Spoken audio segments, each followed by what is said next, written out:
بسم الله والصلاة والسلام على رسول الله وعلى آله وصحبه ومن والاه، أما بعد. نزف البشرى لإخواننا في إسلام آباد في باكستان بعد سماعنا بأنه افتتحت في إسلام آباد جامعة واسمها منظر الإسلام، والقائم عليها الشيخ الفاضل العالم محمد عمير صادق الخير أبادي. وسمعنا عن هذه الجامعة وأنها تدرس العلوم الشرعية بالمنهاج القديم الذي كان عليه سلف الأمة،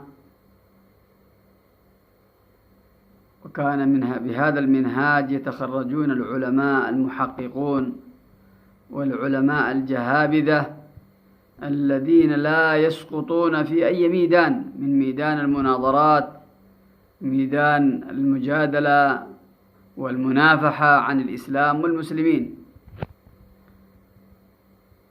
وكان مشهور هذا الكلام عن علماء الهند، القارة الهندية، بأنهم علماء محققون، لأنهم كانوا يدرسون العلوم الشرعية بهذا المنهاج، بالمنهاج القديم، منهج التحقيق.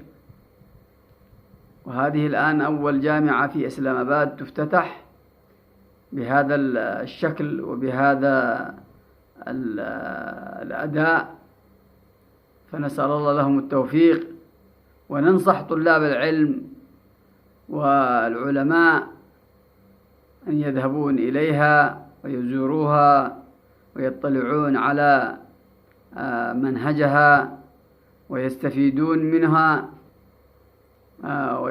ويحرضون الآخرين للاستفادة من هذه الخبرة ومن هذا المنهل الذي الأمة الآن في هذا الزمان محتاجة إليه، بسبب أن أعداء الإسلام والمستشرقين من الغربيين أدخلوا كثير من الشبهات في قلوب المسلمين وفي قلوب غير المسلمين، وهذه الشبهات تحتاج لها إلى علم للآلات التي تخدم الكتاب والسنة بالنهج القديم، حتى يكون التحقيق ويكون كذلك رد شبهات أعداء الإسلام، حتى يستطيع العالم أنه يكون حارس للشريعة في أي مكان كان.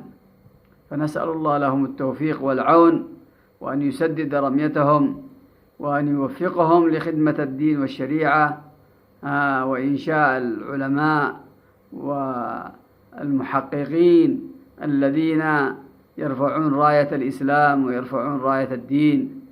ونسأل الله لإخواننا القائمين الأجر الكثير والعظيم من الله تبارك وتعالى، واحتساب ذلك عند الله تبارك وتعالى، وجزاهم الله خير. والسلام عليكم ورحمة الله وبركاته.